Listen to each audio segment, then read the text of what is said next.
दोनों हाथों को जोड़ो, मायाचारी बंद करो। हाँ, मायाचारी बिल्कुल बंद। प्राची बाबू जी, हाँ चलिए, दोनों हाथों को जोड़े। ओम नमः सिद्धेभ्यः,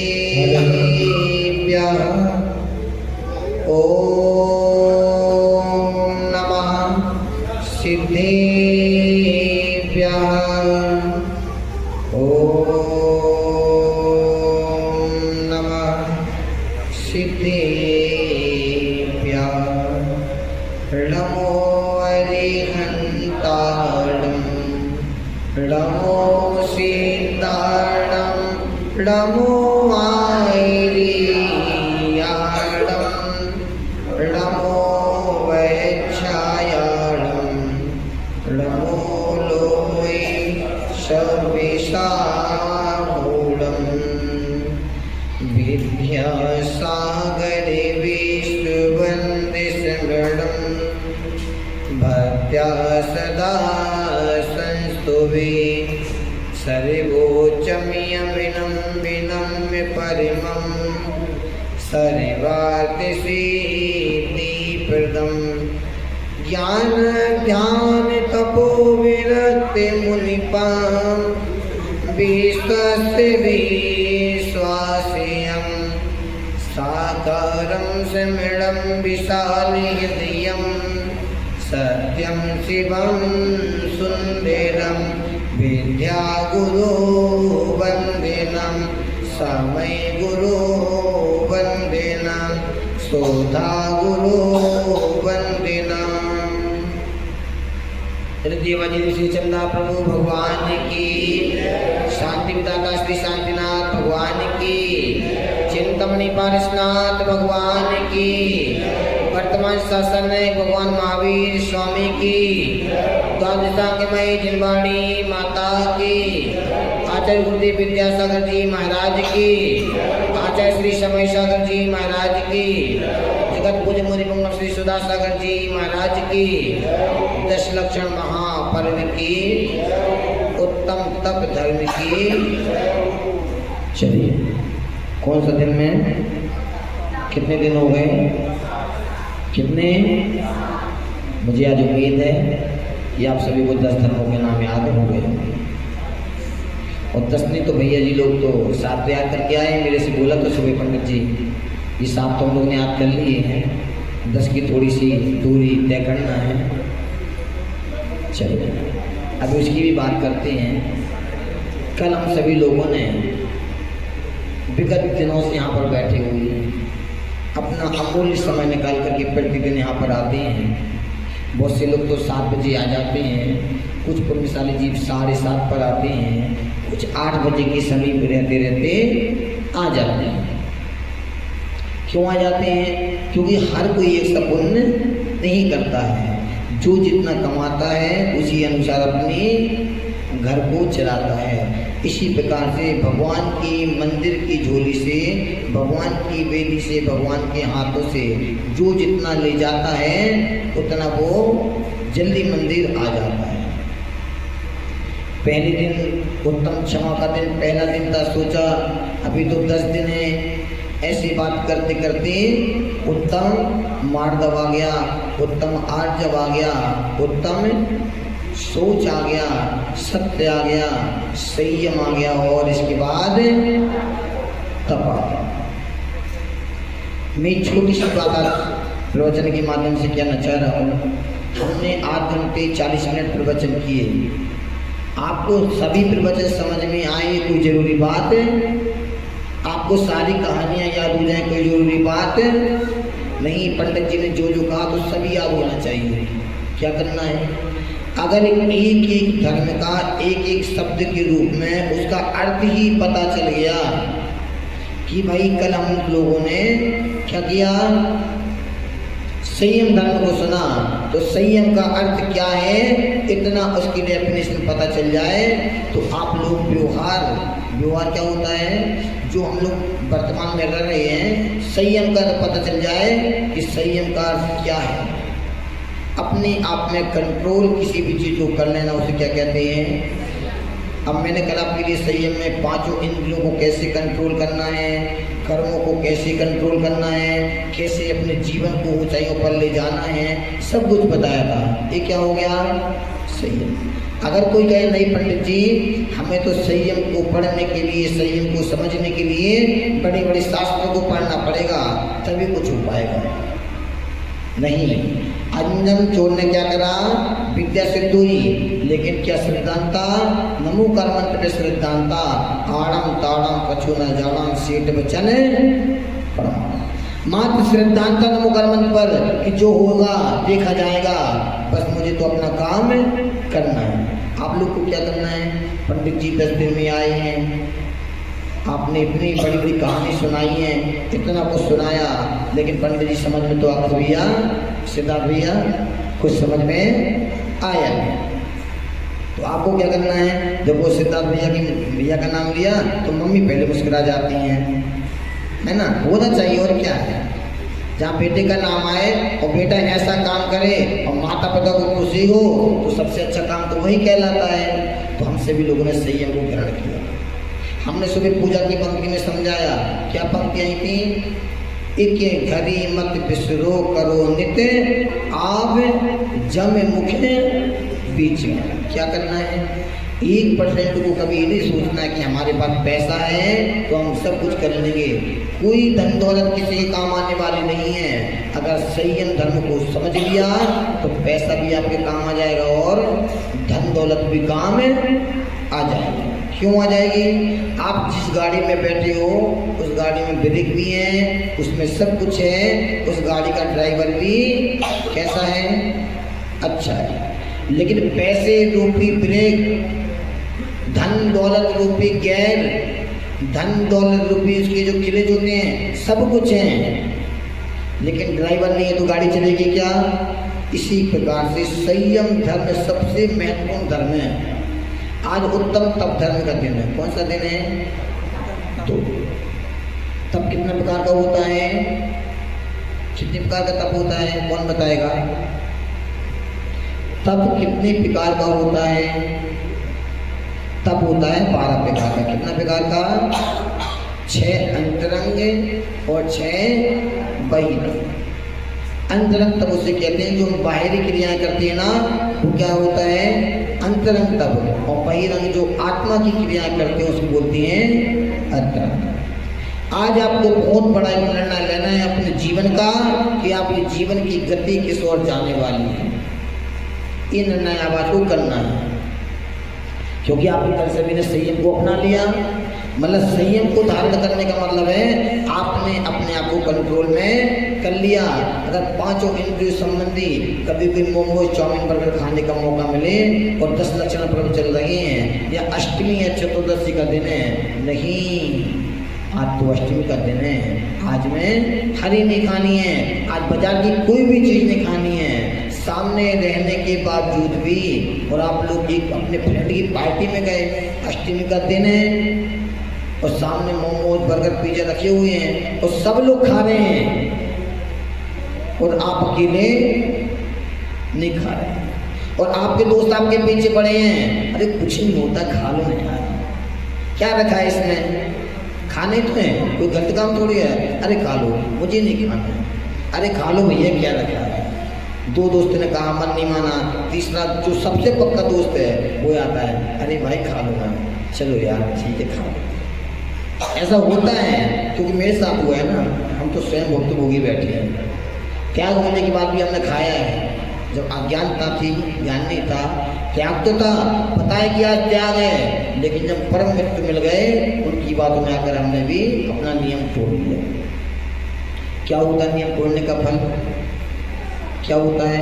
एक बार अगर गाड़ी रास्ते में जा रही है और अगर ड्राइवर का 1 मिनट के लिए भी ध्यान यहाँ सुना हुआ तो या तो गाड़ी सामने वाले से टकरा जाएगी या नीचे खाई में गिर जाएगी। ये होता है। तो एक बार नियम तोड़ा तो क्या होता है? पाप हमें लगता। आज क्या करना है? उत्तम तप धर्म है। अपने जीवन को, संयम को आपने ग्रहण कर लिया। अब आज क्या करना है? 5 इंद्रियों को कल बस में कर लिया। भैया लोग सुन रहे हो? हाँ, क्या नाम आपको भैया? हाँ, द्रव्य द्रव्य द्रव्य ना। अच्छा द्रव्य से एक नाम आया। हम लोग सभी पूजा करते हैं। एक क्वेश्चन तो मुझे 8 दिन से भूल गया था। हम लोग पूजा करते हैं, संयम की बात चल रही है। पूजा करते समय थाली में कितने प्रकार के द्रव्य लगाए जाते हैं, उसके नाम किस किस को याद नहीं है? बोलो, हाथ खड़े करो। पूजा के अष्टद्रव्य के नाम किस किस को याद नहीं? बोलो, हाथ खड़े करो। अच्छा किस किस को याद है? बोलो, खड़े करो कम से कम। जिन वो तो अपने पता चल जाए, जिनको नहीं होंगे किन को हाथ खड़े करो जल्दी से। हाँ जल्दी, जो मैं चाह रही हूँ मुझे, क्योंकि तुम्हें पहले दिन ही मैं समझाना चाह रहा था। पूरे हाथ खड़े करो बाबू जी। अष्टद्रव्य के नाम किस किस को याद है? भाई लोग हाथ खड़े करो। हाथ खड़े नहीं कर, हाँ पूरा हाथ खड़े करो, टेंशन मत लो। जिनके हाथ खड़े मैं इससे पूछूंगा। हाँ मतलब कुछ लोग अभी ऐसे लोग बैठे जिनको अष्टद्रव्य के नाम याद भी नहीं है, और 10 लक्षण वहाँ पर हमारे निकल जा रहे हैं। अच्छी बात है यार, अच्छी बात नहीं है ना। क्या करना है? जो भोजन हम ग्रहण कर रहे हैं, कब जब ये पता तो होगी कटोरी में क्या रखा हुआ है, तभी स्वाद आएगा ना। तो सबसे पहली बात क्या करना, मैं किसी को खड़ा नहीं करूँगा। टेंशन मत लो, घबराना मत। कभी कभी क्या होता है, पंडित जी ऐसा क्वेश्चन पूछ लेते हैं और मंदिर का एक गेट तो यहाँ पर है और एक गेट तो उस कोने में है और एक गेट इस कोने में। तो पीछे खिसकते वो गेट के कोने में पहुँच जाते हैं और बैठते बैठते उस खिड़की से बाहर हो जाते हैं। ऐसा होता है। तो आप मंदिर में एक ही गेट है, टेंशन मत लेना, यहीं बैठे हैं। तो अष्टद्रव्य के नाम सभी को याद करके आना है। आज उत्तम तप करने का दिन है। हमें अपने को नहीं देखना है, हमें देखना है अपने मुनिराज को। आज का दिन पूरा जीवन अपने मुनिराजों के चरणों में समर्पित करना है। परम पूज्य आचार्य श्री विद्यासागर जी महाराज को देखो, आचार्य विलास सागर जी को देखो, आचार्य विशुद्ध सागर जी को देखो, आचार्य प्रसन्न सागर जी को देखो, आचार्य सौरभ सागर जी को देखो। जितने भी महाराजों ने आज अपने ऊंचाइयों को प्राप्त किया है, किसके प्रभाव से? किसके प्रभाव से? आप लोग मंदिर में आए किसके प्रभाव से? किसके प्रभाव से? बोलो, किसके प्रभाव से आए? तब। किसके प्रभाव से आए? तब के प्रभाव से। कैसे आए? आप लोग सो रहे हो, मम्मी ने उठाया, बच्चे बेटे भोजन करने के लिए उठ जाओ, शाम को भोजन कर लो, रात को भोजन नहीं मिलेगा। आपको आलस आ रहा है, आपने अपने इंद्रियों को क्या किया? कंट्रोल में किया, भोजन किया। भोजन करने के बाद शाम को मंदिर भी जाना है, आपकी दुकान भी बंद करी, व्यापार भी बंद किया। ये क्या किया? अपने इंद्रियों को कंट्रोल में किया और यहाँ पर बैठे हो तो क्या हो रहा है? आपका तप हो रहा है। अब समझना, 2 प्रकार का जो तप होता है, उसमें से हमें कौन सा तप करना है और मुनिराजों को कौन सा करना है। मैं आपसे ये नहीं कहूँगा कि आप अंतरंग तप करो। हमें कौन सा तप करना है? बहिरंग। कौन कौन सा? कितने प्रकार का बहिरंग तप होता है? 6 प्रकार का। कौन कौन सा? दिव्य भाभी, आज हमने 6 अंतरंग और 6 बहिरंग के तपों के बारे में भाभी जी आ जाई थी। हमने तत्वासुर के 6 अध्याय का वाचन किया और उसमें हमने 6ठे अध्याय में 6 अंतरंग और 6 बहिरंग का स्वाध्याय भी किया था। ये बहुत हार्ड विषय है, लेकिन आपको क्या करना है? आपको अपने आप समझना है। आप लोग अपने जीवन जी रहे हैं, आप लोग मंदिर आ रहे हैं, आप लोग घर पे रह रहे हैं, लेकिन इतने सब करने के बावजूद भी यदि आपके नगर में माता जी महाराज जी आ जाएं और आपकी दुकान में बहुत ज़्यादा भीड़ चल रही है और आपसे कहा जाए, मम्मी पापा कहें कि बेटा सारे काम छोड़ के माता जी की सेवा में लग जाओ, और अगर आप माता पिता के कहने के बाद भी, माता पिता के कहने के बावजूद भी माता जी और महाराज जी की सेवा में लग गए और उनकी सेवा करने लग जाओ, तो क्या है आपका तप माना जाए। एक महाराज जी थे, कौन से? क्षुल्लक ध्यान सागर जी। किन दर्शन किए? क्षुल्लक ध्यान सागर जी महाराज ने दर्शन किए। क्षुल्लक हैं। आचार्य श्री से दीक्षित में क्षुल्लक है, नहीं दर्शन किए। अच्छा, सुधा सागर जी महाराज के दर्शन किस किसने किए? हाँ, हाथ खड़े करो। परम पूज्य मुनि पुंग सुधा सागर जी महाराज के दर्शन किस किसने किए? 1 2 3 4 बहुत जी आप बनेंगे। अनिल जी भाई साहब आपसे पूछ रहे हैं, हाथ खड़ा होना चाहिए तभी तो गिनती होगी ना। 5 आज तब कर देने हैं। तो आज मैं उस चीज़ की चर्चा यहाँ पर करना चाहता हूँ जिसके लिए गुरुदेव ने मुझे यहाँ पर भेजा है। देखो, सन 1995 की बात मैंने आपको घटना बताई थी। आज परम पूज्य मुनि पुंग सुधा सागर जी महाराज ने इस तप के प्रभाव से न जाने कितने कष्ट सहे, कितनी रातें ऐसे बिताई जिनकी हम बुनियाद ने गाली भी सुनी, लोगों ने अपशब्द भी कहे, लेकिन सामने की स्थापना होनी थी तो हो की रही। आज हमारे छात्रावास में कितने बच्चे पढ़ते हैं? कितने?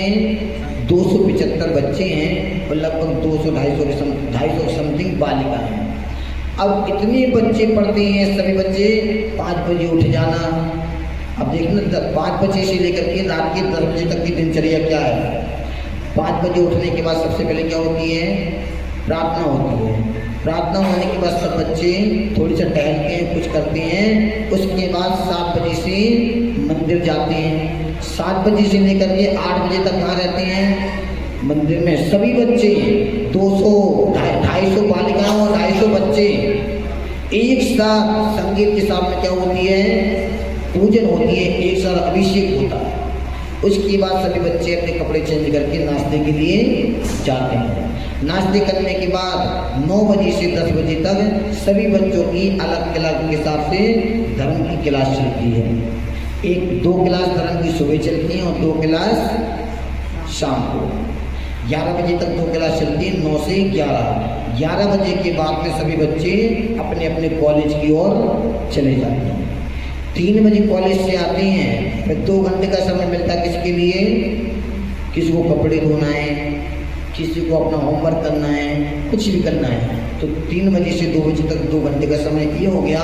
और 5 बजे से 6 बजे तक भोजन, 6 बजे से लेकर के 9 बजे तक मंदिर और शाम की क्लास। इस तरह से हम लोगों ने, आज मैं अपना जीवन बताऊँ, मैं 2008 में हस्तिनापुर आ गया था। कितने में? 2008 में छोटा सा था। मम्मी पापा ऐसे छोड़ गए थे मेरे को चट्टी बनियान में, और वहाँ गुरुकुल का हॉस्टल का गेट लग जाता है। मुझे वो दिन भी याद है, हम चिल्लाते रहे, लेकिन मम्मी पापा तो छोड़ के और बाहर से ताला लग जाता और चले गए। हम भी रो रहे हैं, मम्मी पापा भी रोते रोते जा रहे थे, बच्चे को छोड़कर जा रहे हैं। वो एक दिन था, 1 महीने तक मम्मी से बात होती थी और मम्मी के फोन आता था। बात तो बाद में होती थी, पहले रोते थे और फिर मम्मी से बात होती थी। मम्मी हमेशा कहती थी, बेटा 2 महीने काट लो, 2 महीने के बाद तुम्हें लेने आ जाएंगे। 2 महीने हो गए बेटा, 1 महीना और काट लो, पापा भी कहीं गए हैं, दोबारा लेने आ जाएंगे। ऐसे कहते कहते सन 2008 से 10 साल हॉस्टल में पढ़ाई की हस्तिनापुर में। फिर तो बड़े हो गए थे और उसके बाद 7 साल जयपुर सामने से पढ़ाई की। तो आज कितना जीवन हो गया? 17 साल, 26 साल की उम्र में 17 साल हमारे हॉस्टल में निकल गए, माता पिता से दूर रहते रहते। तब जाकर के इतना तप किया, तब आपके सामने बैठे हैं। नहीं तो इस उम्र में कोई बच्चा जिनमाड़ी माँ का स्वाध्याय नहीं कर सकता। और आज नहीं, पहली बार सन 2017 से 10 लक्षण में जा रहे हैं। मैंने बताया था, पहली बार कटनी गया, फिर बांसवाड़े में गया, रोहतक गया, हरियाणा में गया, मुजफ्फरनगर, बिजनौर, मेरठ, 6-7 जगह हमारे हो गए। ये अगर हमने तब नहीं किया होता तो आज यहाँ पर नहीं बैठते। आप लोग से मैं कहना चाहता हूँ, उत्तम तप धर्म का दिन है। अपने जीवन में जितना नियम पाल लोगे, जितनी तपस्या कर लोगे। आज बचपन है, बच्चों सभी सुनो, जितने छोटे बच्चे बैठे ना, आज बचपन है। आज आप गीली मिट्टी हो, क्या हो? आप गीली मिट्टी हो। इस गीली मिट्टी को जैसे ढालोगे, आप कप बनाओगे, प्लेट बनाओगे, मटके बनाओगे, कुछ भी बनाओगे, तो उसी रूप में ढल जाओगे। यदि आपकी उम्र 20-25 साल निकलती ही तो पढ़ाई में भी मन नहीं लगता। क्यों? एक उम्र ऐसी आ जाती है कि माता पिता से पैसे मांगना भी क्या लगता है, बुरा लगता है कि अब तो हम भी बड़े हो गए, कहाँ तक मम्मी पापा से पैसे मांगे। तो कहने का मतलब मेरा यही है, बहुत सारी बातें हैं, जितने भी बच्चे हैं और सभी लोग अपने जीवन में ध्यान रखो। आज जो मेहनत कर लोगे कल वो आपको क्या है, आपका भविष्य है। और बच्चों आप लोग तो पढ़ाई में लग जाओ, खूब पढ़ाई करो, लेकिन भगवान को नहीं छोड़ना। आपने क्या सोचा, बहुत से बच्चे कैसे होते हैं, पेपर का समय चल रहा है, खाना नहीं खाते, 11 बजे पेपर है और 10 बजे से भोजन हो रहा है और 9 बजे से पढ़ने बैठते हैं। वो ये सोचते कि भोजन का एक समय 1 घंटा छोड़ो, उसमें पढ़ाई कर लो, सोचते हैं ना। कई सारे ऐसे बच्चे होते हैं कि जब पेपर के 2 दिन बचते हैं ना, उस समय पढ़ाई करते हैं, तो उनको उसका फल नहीं मिलता। आप लोग को क्या करना है, एक ऐसा नियम बच्चों के लिए मैं दे रहा हूँ जो जीवन में आपके बहुत काम आएगा। जिस दिन आपके एग्जाम हो, मान लो परसों से आपके एग्जाम है और 2 महीने पहले डेट आ गई, तो जिस दिन आपके एग्जाम हो उस दिन आप अपने बुक्स को बंद करके 1 दिन पहले रख दो, कुछ नहीं पढ़ना, जो पढ़ना था पढ़ लिया, उसके बाद देखना आपका पेपर कितना अच्छा जाएगा। ऐसा हो तो किस किस ने किया, ऐसा हाथ खड़े करना जरा। जिस दिन आपके एग्जाम है और 1 दिन अपनी बुक्स को बंद करके रख दिया, किस किस ने किया ऐसा, आंसुया कुछ है याद, बच्चों किया। देखो क्या होता है, परम पूज्य गुरुदेव सुधा सागर जी ने एक चीज बहुत अच्छी बताई। महाराज जी ने कहा, स्वयं का अनुभव है महाराज जी का, जिस समय आपका पेपर होता है आपका माइंड उस टाइम पे क्या होता है, क्या होता है, इतना हार्ड हो जाता है। और आप लोग पेपर के समय जो पढ़ाई करते हो, 2 महीने का तो एक तरफ रखा रह गया, सारा ब्रेन कहाँ पर आ जाता है, जिस क्वेश्चन को पढ़ रहे हैं वो सारा माइंड प्रेशर उसी क्वेश्चन पर आ जाता है और हम उस क्वेश्चन के चक्कर में पीछे का सब भूल जाते हैं। और जब पेपर देने बैठते हैं तो जो पेपर में आया वो तो याद नहीं आता, वो याद कब आता है, जब पेपर देने के बाद हम लोग कॉपी जमा कर देते हैं तब वो याद आता है, अरे ये तो मुझे याद था, पर उससे होता है ये तो मुझे याद था, ये तो मुझे याद था। लेकिन क्या होता है, ये तब से हट के बता रहा हूँ बच्चों के लिए कि आपको जिस दिन आपका पेपर हो उस दिन आपको क्या करना है, क्या करना है। चलो एक काम करो, मेरी एक बात को आप अपना तो देख लेना, एक पेपर में ऐसा करके देख लेना, ना आपको आनंद आए तो बताना, बोले पंडित जी आनंद नहीं आया। उत्तम तप धर्म का दिन है, जैसे हम लोगों ने तप किया, परम पूज्य मुनि कुमार सुधा सागर जी ने छात्रावास को खोलने का तप किया, पूज्य आचार्य सिंह ने आशीर्वाद दिया और अनेक ऐसी संस्थाएं। अच्छा, प्रतिभा स्त्री की जानकारी किस किस को है, प्रतिभा स्त्री का नाम किस किस ने सुना है, हाँ सोम भैया को जानकारी, और किसको जानकारी है, दिव्य भाभी को जानकारी है। प्रतिभा स्त्री का मतलब समझते हो क्या है, मतलब आप लोग को जानकारी नहीं है, सोचने वाली बात है। प्रतिभा स्त्री का मतलब क्या, प्राची भाभी जी बताओ, सुप्रिया भाभी जी बताओ, आप लोग को पूछो। आचार्य श्री विद्यासागर जी महाराज ने 6 से 8 प्रतिभा स्त्री खुलवाई। प्रतिभा स्त्री का मतलब बालिकाओं का छात्रावास, और आचार्य श्री के माध्यम से बड़ी बड़ी प्रतिभा स्त्री चल रही हैं। सबसे बड़ी प्रतिभा स्त्री है जबलपुर में, जबलपुर में, अब पपोरा जी में भी है, जबलपुर में भी है, अमरकंटक में भी प्रतिभा स्त्री, तो वहाँ पर बच्चों का एडमिशन होता है। एक एक बच्चे का एडमिशन कराने के लिए आपको दांतों तने छने चबाने पड़ते हैं। एक बच्चे का एक साल का खर्चा 1 लाख रुपए है। कितना है, 1 लाख रुपए।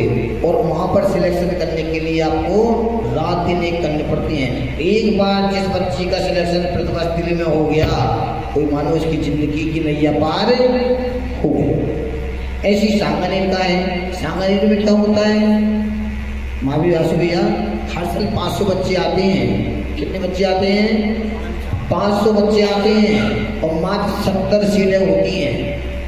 सारे बच्चे बाहर जाते हैं, सब बच्चे रो रो के खाली जाते हैं, ऐसे चरणों में पड़ जाते हैं कि गुरुदेव मेरा एडमिशन करा दो, मेरा एडमिशन करा दो। लोग महाराज जी के पास जाते हैं।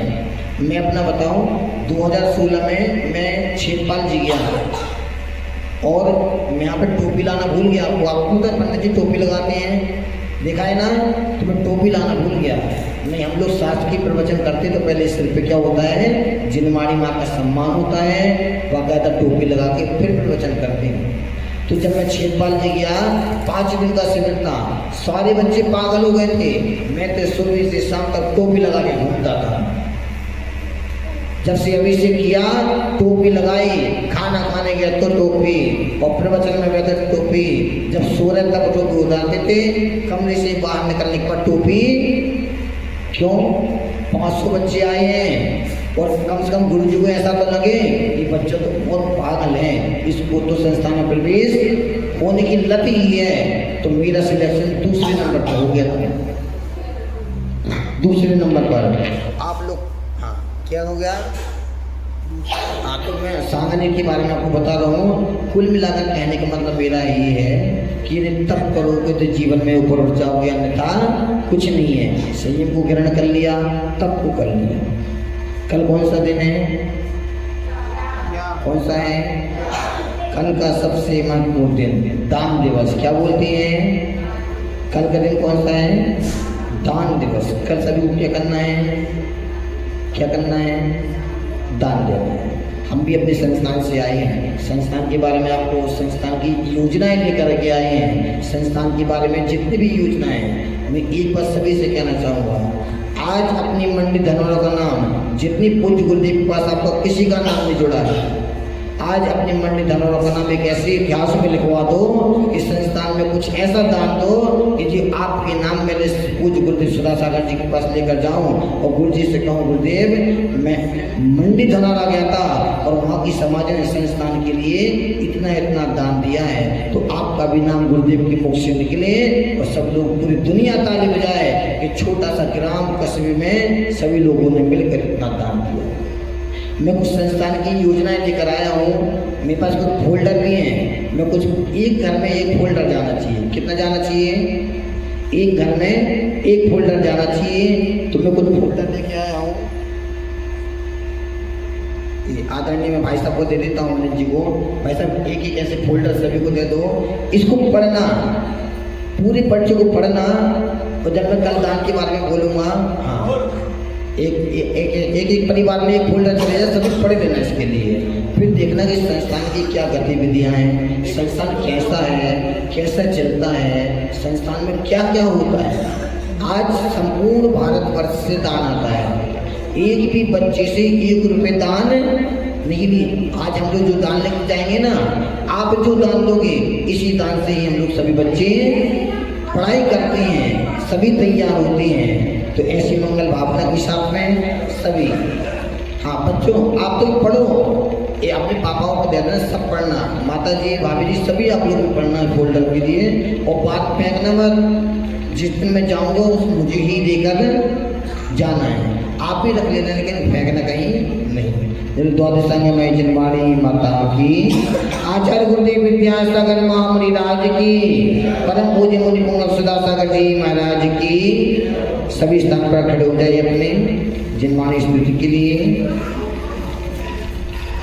जावणी के ज्ञान ते सूझ लो, सोवाणी मस्तक नमो सदा देतु दो, जिनवाणी भारती तो जपो निस्ते, जो तेरो शरणावे सो पाऊ सिक्के, वीरो जो जंत को गुरसिवाणी मृगन, दया दल पालो शलाई मोक्ष कामन। सभी लोग वाणों का मंत्र जाप करें।